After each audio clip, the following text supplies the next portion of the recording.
পরমাণুর গঠন সম্পর্কে বোরের যে মতবাদ রয়েছে তার স্বীকার্যগুলো।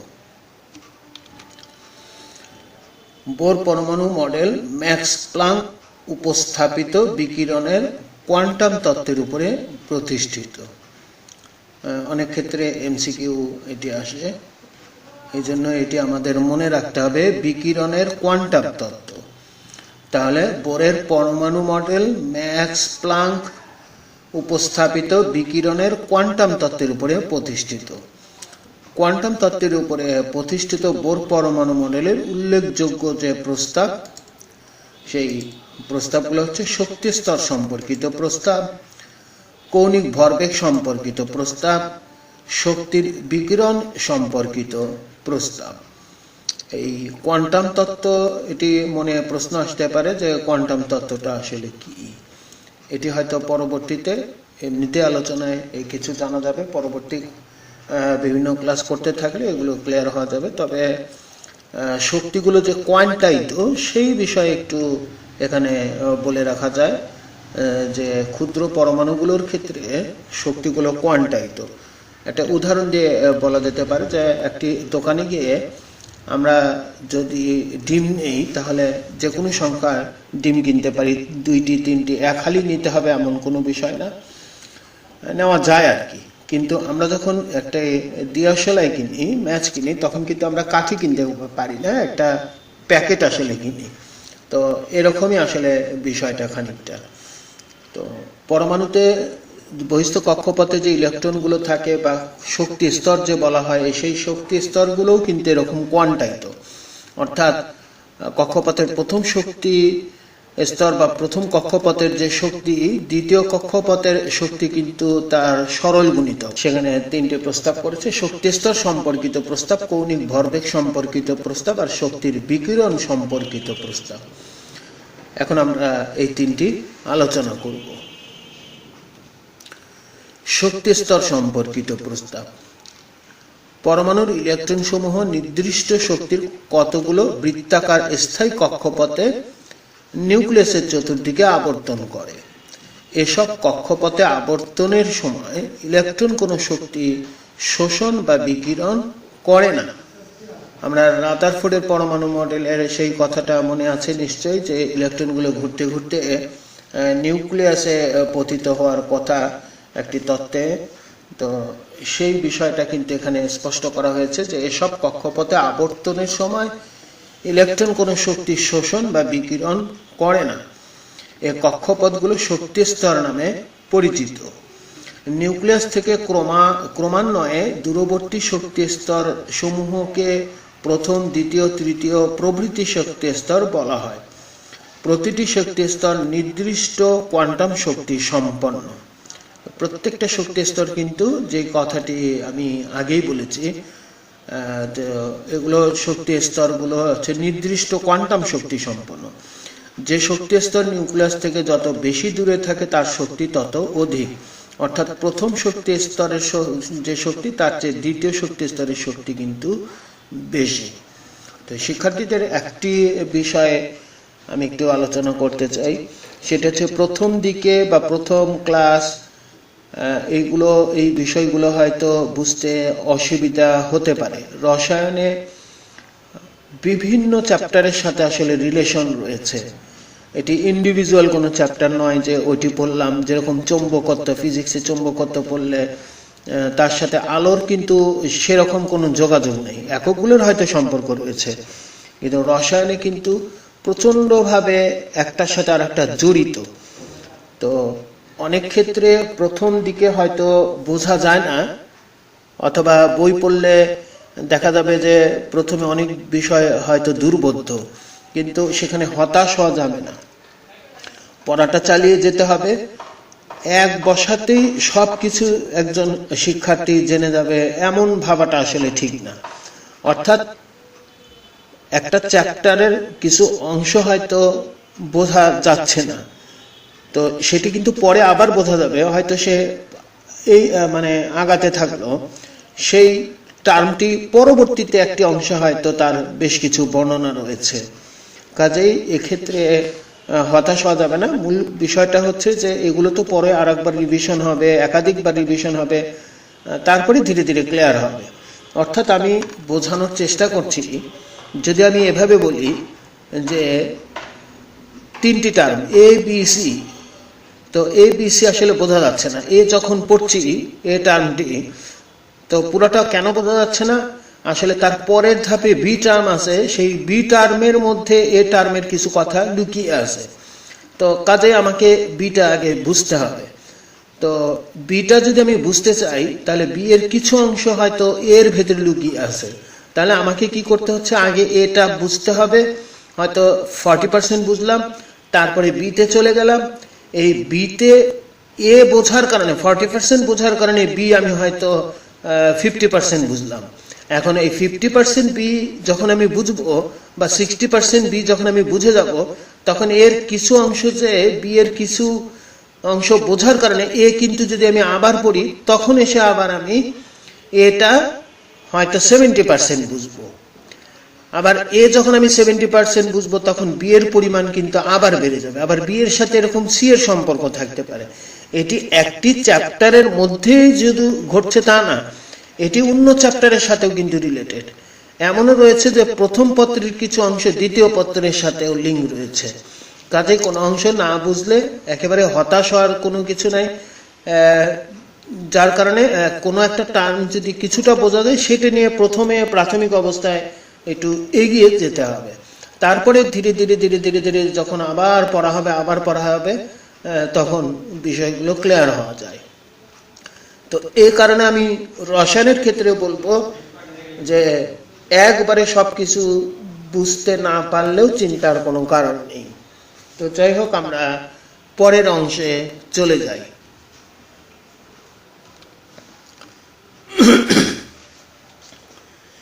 এখন আমরা আসছি কৌণিক ভরবেগ সম্পর্কিত প্রস্তাব। আমরা 3টি পড়েছিলাম, তার মধ্যে দ্বিতীয়টি হচ্ছে কৌণিক ভরবেগ। একটি নির্দিষ্ট শক্তি স্তরে পরিক্রমণরত ইলেকট্রনের ভরবেগ নির্দিষ্ট, অর্থাৎ একটি নির্দিষ্ট শক্তি স্তরে যে ইলেকট্রনগুলো ঘুরছে তার ভরবেগ কিন্তু নির্দিষ্ট, এবং তা h/2 পাই এর গুণিতক। এই গুণিতক মানে 1 2 3 দিয়ে গুণ করতে হবে, এই জন্য এখানে আবার n ব্যবহার করা হয়েছে। n এর মান 1 2 3 4, অর্থাৎ কৌণিক ভরবেগ mvr সমান h/2 পাই, আর তার সাথে n দেওয়া আছে nh/2 পাই। এখানে এর বর্ণনা দেওয়া আছে। m হচ্ছে ইলেকট্রনের ভর, v হচ্ছে ইলেকট্রনের গতিবেগ, r হচ্ছে শক্তি স্তরের ব্যাসার্ধ, আর h হচ্ছে প্লাঙ্কের ধ্রুবক, আর n এর মান 1 2 3। কৌণিক ভরবেগ সম্পর্কিত প্রস্তাব আমরা দেখলাম। তৃতীয়টি হচ্ছে শক্তির বিকিরণ সম্পর্কিত প্রস্তাব। ইলেকট্রন একটি শক্তি স্তর থেকে অপর শক্তি স্তরে স্থানান্তরিত হলে শক্তির শোষণ বা বিকিরণ ঘটে। ইলেকট্রনের উচ্চ শক্তি স্তর থেকে নিম্ন শক্তি স্তরে স্থানান্তরিত হলে শক্তির বিকিরণ হয়। অর্থাৎ উচ্চ শক্তি স্তর থেকে যখন নিচে আসবে, এই যে উচ্চ শক্তি স্তর থেকে যখন নিচে আসবে, তখন শক্তির বিকিরণ হবে। আর নিচের ইলেকট্রন থেকে যখন উপরের দিকে যাবে, অর্থাৎ উচ্চতর শক্তি স্তরে যাবে, তখন কিন্তু শক্তি শোষিত হয়। তাহলে বিষয়টি হচ্ছে, শক্তি যখন শোষণ করবে তখন ইলেকট্রন উপরে শক্তি স্তরে যাবে, আর উপর থেকে যখন নিচে আসবে তখন সে শক্তি ছেড়ে যাবে। তাহলে এই যে শোষিত বা বিকিরিত শক্তি ΔE = E2 - E1 = hν। তাহলে আমরা বলতে পারি যে এই যে বিকিরিত শক্তিটাই হচ্ছে hν। এই যথারীতি আগের মতোই কথা, প্লাঙ্ক কনস্ট্যান্ট আর hν মানে হচ্ছে এখানে ফ্রিকোয়েন্সি, বিকিরণের ফ্রিকোয়েন্সি। যে শক্তিটা বের হচ্ছে সেটা যে ফ্রিকোয়েন্সি রয়েছে, সেই ফ্রিকোয়েন্সির সাথে প্লাঙ্ক কনস্ট্যান্ট গুণ করলে এই শক্তির পার্থক্যটা পাওয়া যাবে। বোর মতবাদের সীমাবদ্ধতা। বহু ইলেকট্রন বিশিষ্ট পরমাণুর বর্ণালী ব্যাখ্যা করা যায় না। বোরের মতবাদে কিন্তু এক ইলেকট্রন বিশিষ্ট পরমাণুর বর্ণালীটা ব্যাখ্যা করা হয়েছে, যেটা রাদারফোর্ডে আবার ব্যাখ্যা করা হয়নি। এখন এখানে কথাটা হচ্ছে বর্ণালী আসলে কি। আমি কিছুক্ষণ আগেও বলেছিলাম যে এই অংশটুকু কিন্তু আমাদের পরে আলোচনা করতে হবে, এই বর্ণালী। এখনই যদি আমি আলোচনা করি, তাহলে যেহেতু আলোচনাটা অনেক বড়, তাহলে বাকিগুলো এখানে সমাধান হবে না, একটা ব্রেক হবে। তো আপাতত আমরা বর্ণালীটা যতটুকু বুঝি, যত রাফ অর্থে বুঝে নেই, তারপরে আমরা যখন আগাবো সেখানে বর্ণালী বুঝবো, তারপরে তো আবার এটি পড়তে হবে, আবার প্রথম থেকে দেখতে হবে বা পড়তে হবে, বা ভিডিওটি হয়তো দেখলে তখন আস্তে আস্তে ক্লিয়ার হওয়া যাবে। একবারে রসায়নে ক্লিয়ার হওয়াটা একটু কঠিন।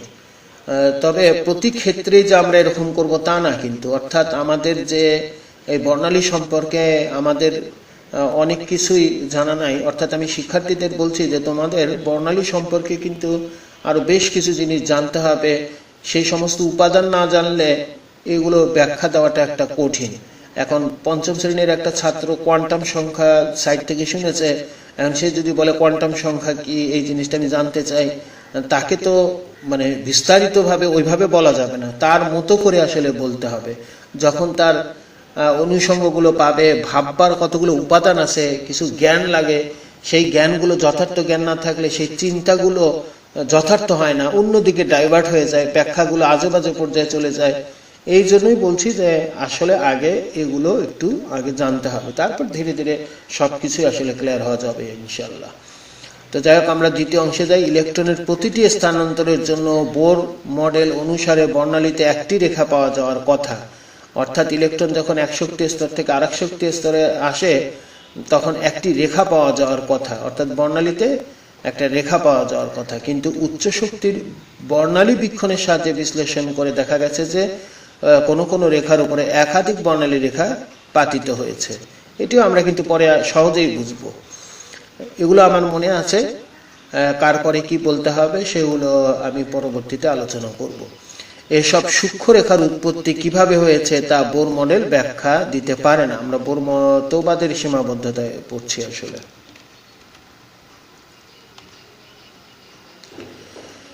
বোর মতবাদ অনুযায়ী ইলেকট্রনের অবস্থান ও বেগ সুনির্দিষ্ট, অর্থাৎ একটি বোর মতবাদ অনুসারে বলা যায় যে ইলেকট্রনটি কোথায় অবস্থান করছে আর তার বেগ কত তা কিন্তু গাণিতিকভাবে বের করা যায়, মানে একসাথে। কিন্তু হাইজেনবার্গের অনিশ্চয়তা নীতির পরিপন্থী, যা হাইজেনবার্গের অনিশ্চয়তা নীতির পরিপন্থী। এখানে বলছে বোর মতবাদ অনুযায়ী ইলেকট্রনের অবস্থান ও বেগ সুনির্দিষ্ট, যা হাইজেনবার্গের অনিশ্চয়তার নীতির পরিপন্থী। এখন হাইজেনবার্গের আনসার্টিনিটি প্রিন্সিপালটা কি, হাইজেনবার্গের অনিশ্চয়তা নীতি কি, সেখানে বলা হচ্ছে যে খুবই ক্ষুদ্র কোনো পার্টিকেল যখন থাকে, খুবই ক্ষুদ্র পার্টিকেলগুলো, এদের অবস্থান আর বেগ একসাথে নির্ণয় করা আসলে যায় না। এটা স্বতঃসিদ্ধ, মানে এটি সিদ্ধান্তে উপনীত হয়েছে যে এটা আসলে যায় না। তো বিজ্ঞান কিন্তু এরকম নয় যে মানে বিজ্ঞান দ্বারা সব সম্ভব, বরঞ্চ আমি আমার ব্যক্তিগত অভিমত হচ্ছে যে বিজ্ঞানটা হচ্ছে এরকম যে যুক্তিসঙ্গতভাবে একটা বিষয়ে বিশ্লেষণ করে সিদ্ধান্তে উপনীত হওয়া। হয়তো একটা কিছু হয় না, করা যায় না, সেটাও বিজ্ঞানসম্মতভাবে বলা, সুচিন্তিত মতামত এবং বিশ্লেষণ দ্বারা সিদ্ধান্তে উপনীত হওয়া। হ্যাঁ, এখানে তার প্রমাণ যে হাইজেনবার্গ কিন্তু অনিশ্চয়তা নীতিতে এই সীমাবদ্ধতার কথা বলেই দিয়েছে যে অবস্থান আর বেগ একসাথে নির্ণয় করা যায় না। তো যাই হোক, বোর মতবাদের যে ইলেকট্রনের অবস্থানের বেগ নির্ণয় করে দেখানো হয়েছে, যা হাইজেনবার্গের অনিশ্চয়তা নীতির পরিপন্থী। 4 নম্বরে বলছে বোর তত্ত্ব অনুযায়ী কক্ষপথে অবস্থানরত ইলেকট্রনের দূরত্ব নির্ণয় করা সম্ভব। তাহলে বোরের তত্ত্ব অনুসারে ইলেকট্রনের দূরত্ব নির্ণয় করা সম্ভব, কিন্তু তরঙ্গ বলবিদ্যা যখন আমরা পড়বো এটি আরো উন্নত। অর্থাৎ আমরা যেরকম ইলেকট্রনকে একটা কণা হিসেবে ভাবছি, পরবর্তীতে আমরা দেখব এটার একটা তরঙ্গ রূপ রয়েছে, বা তরঙ্গ সম্পর্কে আলোচনা যখন করব, যে অরবিটাল যখন আলোচনা করব তখন এই কথাটা আবার বোঝা যাবে। তরঙ্গ বলবিদ্যা একটি নির্দিষ্ট দূরত্বে ইলেকট্রনকে পাওয়ার সম্ভাবনা বেশি বলে স্বীকার করলেও অন্যান্য দূরত্বেও এর অবস্থান সম্ভব বলে মনে করা হয়। কাজেই অরবিটালের ধারণা যদি আমরা করি, যেটি এটার চেয়েও অনেক বেশি উন্নত, সেই ক্ষেত্রে কিন্তু আমাদের এই কথাটা আসলে প্রযোজ্য না যে ইলেকট্রনের দূরত্ব নির্ণয় করা সম্ভব। কারণ ইলেকট্রন নিউক্লিয়াস থেকে আমরা যেরকম কল্পনা করেছি যে একটা নিউক্লিয়াস আছে আর ইলেকট্রনটা নির্দিষ্ট একটা জায়গা দিয়ে বারবার ঘুরছে, একটা নির্দিষ্ট পথ দিয়ে বারবার ঘুরছে, ব্যাপারটা আসলে অরবিটাল যখন আমরা বুঝবো বা আলোচনা করব তখন বোঝা যাবে যে না, সেখানে ইলেকট্রন পাওয়ার যে সম্ভাবনা সেই অঞ্চলকে আমরা অরবিটাল বলছি। আর ইলেকট্রনগুলো ঠিক এইভাবেই যে ঘোরে এরকম কথাটাও আসলে পরিপূর্ণভাবে হয়তো ঠিক না। তো যাই হোক, মূল কথা হচ্ছে বোর মতবাদের এই চারটা আমরা দেখলাম। বোর পারমাণবিক মডেল দ্বিমাত্রিক, ওখানে দ্বিমাত্রিকভাবে বোঝানোর চেষ্টা করা হয়েছে, কিন্তু আসলে তো পরমাণুটা দ্বিমাত্রিক নয়, ত্রিমাত্রিক। কাজে ত্রিমাত্রিকভাবে একটি পরমাণু কিরকম কি সেটা বোর থেকে অতটা স্পষ্ট ধারণা পাওয়া যায় না। এগুলো হচ্ছে বোর মতবাদের সীমাবদ্ধতা। তো এখানে আমরা আসলে অনেক কথা বলে ফেলেছি, এই জন্য আমি বোর মতবাদের যে বিষয়টা আছে সেটি খুবই সংক্ষেপে আর একবার একটু রিভিশন দিতে চাই, তাহলে বিষয়গুলো আমাদের আরো ক্লিয়ার হবে। আমরা আসি আবার বোর গঠন, পরমাণুর গঠন সম্পর্কে বোর মতবাদ।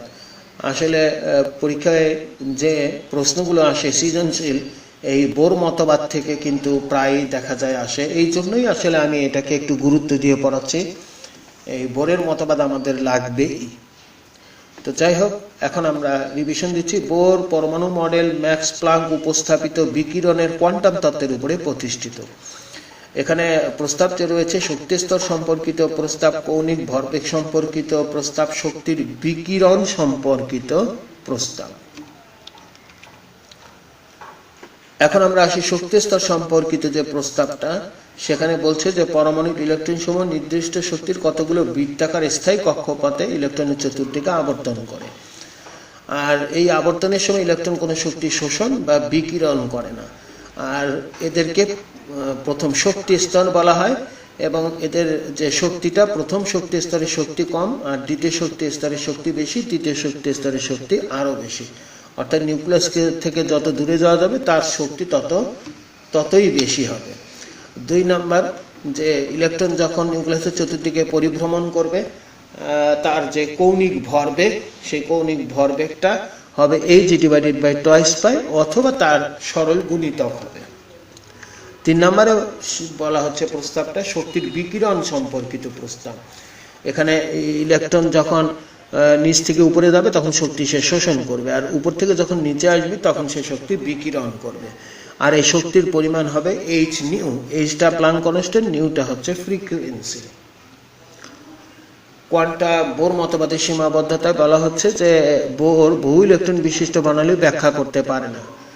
আর একটা হচ্ছে একটি রেখা পাওয়া যাওয়ার কথা, কিন্তু যে একাধিক রেখা পাওয়া যায় তা সম্পর্কে বোর তার ব্যাখ্যা দিতে পারে না। বোর মতবাদ অনুসারে ইলেকট্রনের অবস্থান ও বেগ সুনির্দিষ্ট, যা হাইজেনবার্গের অনিশ্চয়তা নীতির পরিপন্থী। আর বোর তত্ত্ব অনুসারে কক্ষপথের অবস্থান সহ ইলেকট্রনের দূরত্ব নির্ণয় করা সম্ভব, কিন্তু তরঙ্গ বলবিদ্যায় সেটি আসলে সাপোর্ট করে না। 5ম হচ্ছে বোর পরমাণু মডেল দ্বিমাত্রিক, কিন্তু আসলে পরমাণু প্রকৃতপক্ষে দ্বিমাত্রিক নয়, ত্রিমাত্রিক, এবং এই ত্রিমাত্রিক ধারণা খুব সুন্দরভাবে উনি ফুটিয়ে তুলতে পারেননি, এটি তার সীমাবদ্ধতা।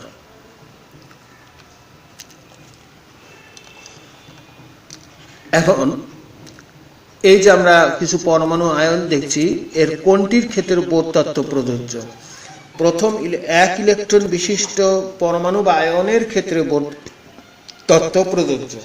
এখানে আমরা দেখতে পাচ্ছি হাইড্রোজেনের একটা ইলেকট্রন, কাজে এটি প্রযোজ্য। এখানে কোনো ইলেকট্রন নাই, তাই এই ক্ষেত্রে বোরের তত্ত্ব প্রযোজ্য না। হিলিয়াম 1+ একটা ইলেকট্রন রয়েছে, কাজে বোর তত্ত্ব প্রযোজ্য। লিথিয়াম 1+ মানে 2টা ইলেকট্রন রয়েছে, অতএব বোর তত্ত্ব এখানে প্রযোজ্য নয়।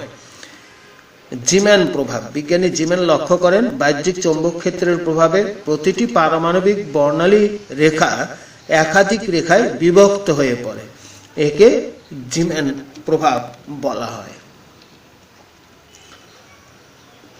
রাদারফোর্ডের পরমাণু মডেল ও বোর পরমাণু মডেলের মধ্যে কোনটি অধিক গ্রহণযোগ্য বিশ্লেষণ করো। এটি সৃজনশীল প্রশ্নে প্রায় আসে এরকম।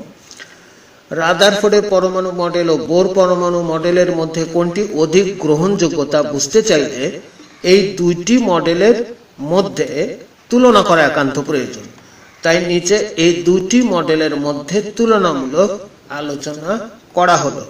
এটি আসলে লিখিত রূপ, কি যেভাবে লিখতে হয় সেই হিসাবে আমি এখানে দেখাচ্ছি। রাদারফোর্ডের পরমাণু মডেল আছে, আর এখানে বোর পরমাণু মডেল আছে।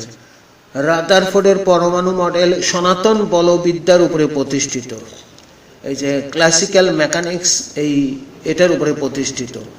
আর বোর পরমাণু মডেল আমরা জানি যে প্লাঙ্কের কোয়ান্টাম তত্ত্বের উপরে প্রতিষ্ঠিত। পরমাণুর ক্ষুদ্র কণাগুলো কোয়ান্টাম তত্ত্বের বিধান মেনে চলে, এই জন্য আসলে এটি যথার্থ।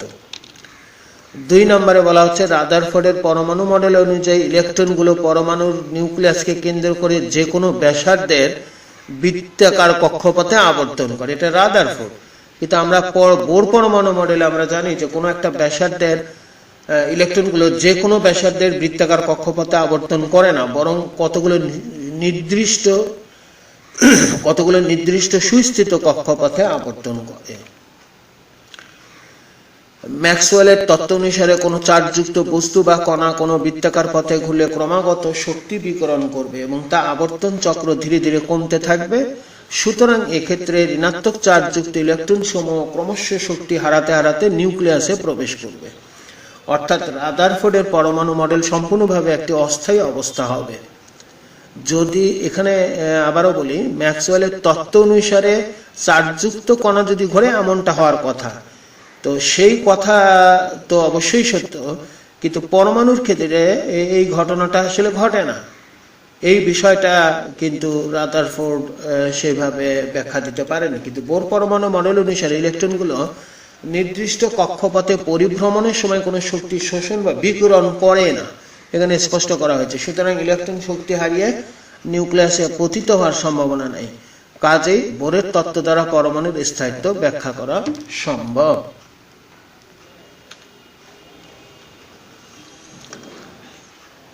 এই তত্ত্ব অনুসারে ইলেকট্রনের নিরবিচ্ছিন্ন শক্তি বিকিরণের ফলে নিরবিচ্ছিন্ন বর্ণালী পাওয়া যায়, কিন্তু বাস্তবে বর্ণালী নিরবিচ্ছিন্ন না হয়ে বিচ্ছিন্ন হয়, অর্থাৎ রেখা বর্ণালী পাওয়া যায়। তাহলে এখানে বলছে যে এই তত্ত্ব মানে রাদারফোর্ডের তত্ত্ব অনুসারে যে শক্তি বিকিরিত হয় তা নিরবিচ্ছিন্ন মানে বিচ্ছিন্ন নয়, কন্টিনিউয়াস প্রসেস। এই নিরবিচ্ছিন্ন বর্ণালী কি, সেটি আমরা বর্ণালী যখন পড়াবো তখন এগুলো ছবি সহ আমি বিষয়গুলো ক্লিয়ার করে দেব। তো এটি খালি আমরা মনে রাখি যে এটা নিরবিচ্ছিন্ন বর্ণালী পাওয়ার কথা। তো আসলে তো সেই বর্ণালীগুলো আসলে নিরবিচ্ছিন্ন না, বিচ্ছিন্ন, কিন্তু এই তত্ত্ব অনুসারে বলছে যে এটা নিরবিচ্ছিন্ন হওয়ার কথা, এটাই তার সীমাবদ্ধতা। বোর তত্ত্ব অনুসারে পরমাণুর 2টি কক্ষপথে শক্তির পার্থক্য কিন্তু নির্দিষ্ট, তাই নির্গত শক্তির কম্পাঙ্কও নির্দিষ্ট, ফলে রেখা বর্ণালীর সৃষ্টি হয়। সুতরাং বোর পরমাণু মডেল দ্বারা পরমাণুর রেখা বর্ণালীর উৎপত্তি ব্যাখ্যা দেওয়া যায়, যা রাদারফোর্ড দিয়ে ব্যাখ্যা দেওয়া যায় না। রাদারফোর্ডের তত্ত্ব অনুসারে কক্ষপথের ব্যাসার্ধ, ইলেকট্রনের গতিবেগ, শক্তি ও বর্ণালীতে উৎপন্ন রেখার তরঙ্গ দৈর্ঘ্য নির্ণয় করা যায় না। বোর তত্ত্বের সাহায্যে কক্ষপথের ব্যাসার্ধ, ইলেকট্রনের গতিবেগ, শক্তি ও বর্ণালীতে উৎপন্ন রেখার তরঙ্গ দৈর্ঘ্য নির্ণয় করা যায়। এখানে সৃজনশীল প্রশ্নে সাধারণত এরকম আসে, এই জন্য এটা আমাদের জেনে রাখতে হবে। সৃজনশীল প্রশ্ন করবার সময় অনেক ক্ষেত্রে তোমাদেরকে হয়তো বলবে না যে কোনটা বোরের মডেল আর কোনটা হচ্ছে রাদারফোর্ডের মডেল, এভাবে ছবি দিয়ে দিবে। এতগুলো 4টা হয়তো দেবে না, যে কোনো 2টা, যেরকম মডেল 1 এর সাথে মডেল 3 দিয়ে দিল, কিন্তু এটা বললো না যে কোনটা মডেল, কোনটা কার মডেল, এটার উপরে আলোচনা করতে হবে। তো সেই জন্য এইটা যাতে তোমরা বুঝতে পারো, সেই জন্য এখানে একটু ব্যাখ্যা দিচ্ছি। এখানে দেখা যাচ্ছে যে ইলেকট্রনের স্থানান্তর দেখাচ্ছে অ্যারো চিহ্ন দিয়ে, এখানেও তাই অ্যারো চিহ্ন দিয়ে। এখানে কিন্তু ইলেকট্রনের স্থানান্তর কোথাও দেখানো হয়নি, সুতরাং এটি হবে রাদারফোর্ডের পরমাণু মডেল। আর যখন ইলেকট্রন স্থানান্তরের বিষয়ে আসবে তখন সেটা হচ্ছে বোর পরমাণু মডেল, কারণ বোর পরমাণু মডেলে কিন্তু শক্তি স্তর সম্পর্কিত একটা প্রস্তাব রয়েছে। তো এই ছবিটা দেখলে আমরা সেটি বুঝতে পারি যে কোনটি রাদারফোর্ডের পরমাণু মডেল আর কোনটি বোর পরমাণু মডেল।